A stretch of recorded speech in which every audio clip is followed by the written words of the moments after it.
Some breaking news to tell you about involving Columbia University graduate Mahmoud Khalil. A Louisiana immigration judge now ruling that he can be deported.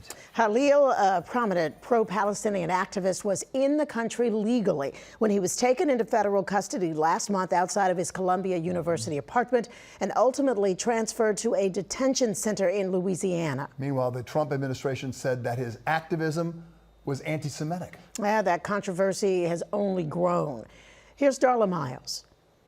A disappointing blow for Mahmoud Khalil, who spent the last 33 days in an ICE detention facility in Louisiana. Today, a federal immigration judge giving the green light to the DHS to move forward with deportation proceedings that could send the legal permanent resident to Syria or Algeria. Khalil telling the court, "This is exactly why the Trump administration has sent me to this court, 1,000 miles away from my family," criticizing the court's fairness and due process. There has been, we don't know anything Mahmoud has personally said or done that is illegal and that merits detention. International students at Columbia University, some also fearful of immigration enforcement, asking not to be identified and closely watching how the case plays itself out. This 33-year-old grad student, a friend of Khalil. It's very concerning for a lot of international students, and specifically we from all across the world have looked up at U.S. institutions as bastions of freedom of speech. Earlier this week, a federal judge threatening to drop the case, giving the government only 24 hours to provide evidence.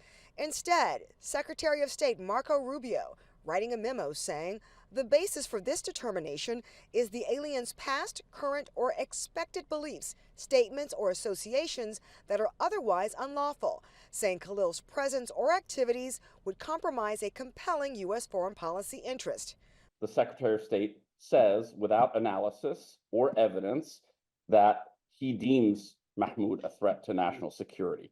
This is a sort of a tacky Soviet-style diktat that's like equal parts empty and chilling. There are two federal cases going on at one time, the deportation case in Louisiana and the wrongful detention case in Newark. There have been protests against Khalil's arrest at the federal courthouse in Newark, where a judge has already ordered the government not to remove him from the country. His attorneys have until April 23rd to request a stay of deportation in the Louisiana case. There has to be a process. There has to be a disciplinary process. They cannot be arrested. He's not, killing people, right? So it's a student and it's a political movement. In Morningside Heights, Darla Miles, Channel 7 Eyewitness News.